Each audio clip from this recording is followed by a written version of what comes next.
Hi, my name is Jen Kramer, and I live right here in beautiful Las Vegas, Nevada.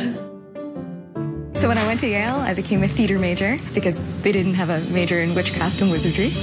I figured Yale is basically Hogwarts. I'll join the Magic Society. And I show up on campus, and it turns out there wasn't a Magic Society. So I decided to start one, and I'm proud to say it's still going strong. So when I was 14 years old, I was dreaming of being in Las Vegas one day, of performing on a big stage.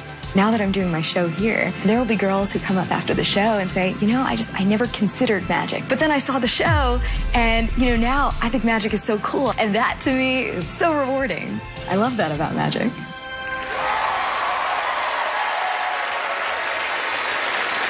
This next performer went to Yale, which is an adorable American version of real colleges like Oxford and Cambridge. Will you please welcome Jen Kramer?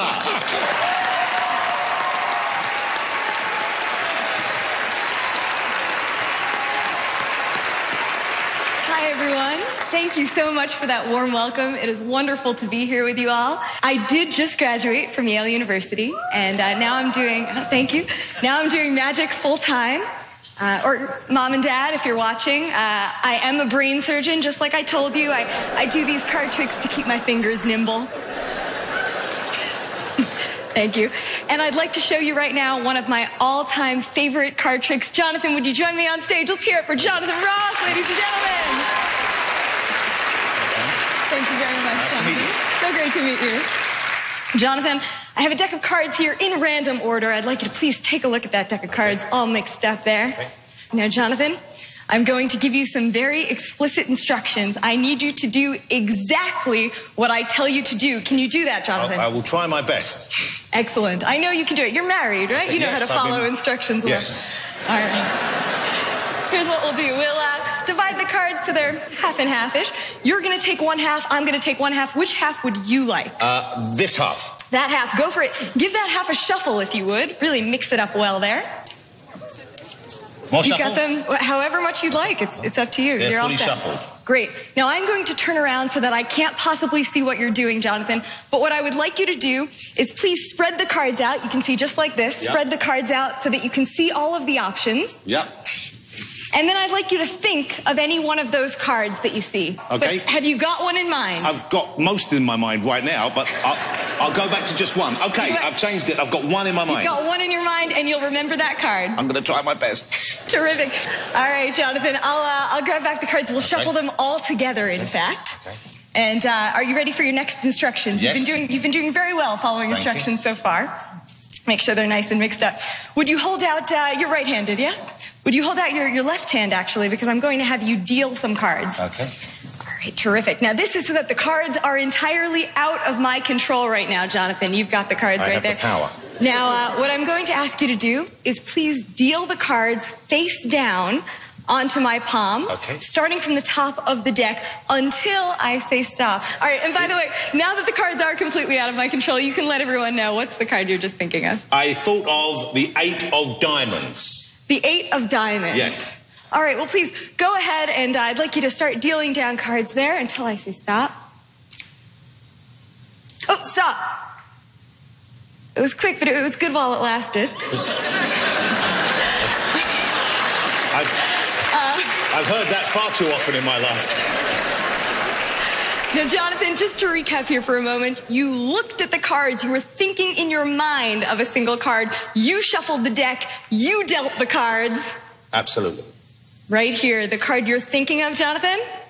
The 8 of diamonds? 8 of diamonds, let's see how we did. Go for it. Wow! Thank you very much. Thank you, Jonathan. Jen, that was fabulous. No idea how that went, because I had hold of them all the time there. So Penn and Teller are going to talk and work out if they can work out how you did that. I was kind of on top of it there. I couldn't see anything. I had no idea. Let me ask you about your schooling bit, though. You speak 4 languages, is that right? I do. What are those languages? I speak English, French, Spanish, and Swahili. Wow.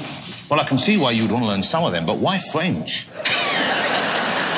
I know. Nobody speaks that language. That's crazy. What's the situation for you, being a woman in magic? What are the advantages and what are the disadvantages of that? You know, I think there are advantages and disadvantages. You know, advantages being that I guess you sort of stand out just by nature of being a woman.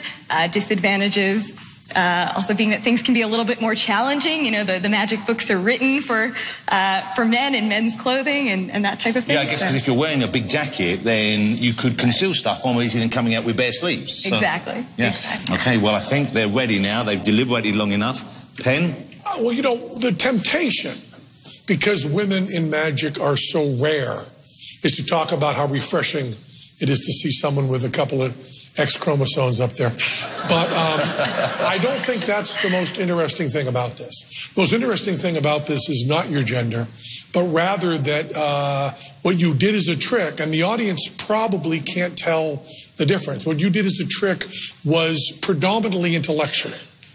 And a lot of the people that come out here and do tricks, it's finger flinging, it's what I would call juggling.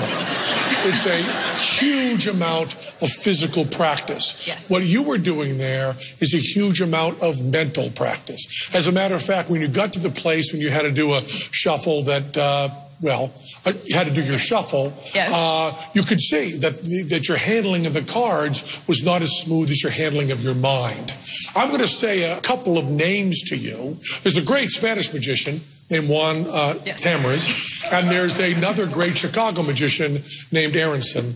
And I bet that either of those two guys have a pretty good idea of the capacity you had. And I want to tell you, my favorite kinds of card tricks use this technique because I love it when it's up here instead of here. You got a pretty good idea? Absolutely. Okay. But I'm assuming that kind of, the codes and the names mentioned there, that's enough for you to believe that they know what you were doing? It was all done up here, Jonathan, all done up here. Yeah. That's why I was so good to work with, because nothing was being done up here. But you were fantastic. It blew us all away for sure, even if you didn't fall them. Jen was wonderful, wasn't she? Jen Kramer, ladies and gentlemen.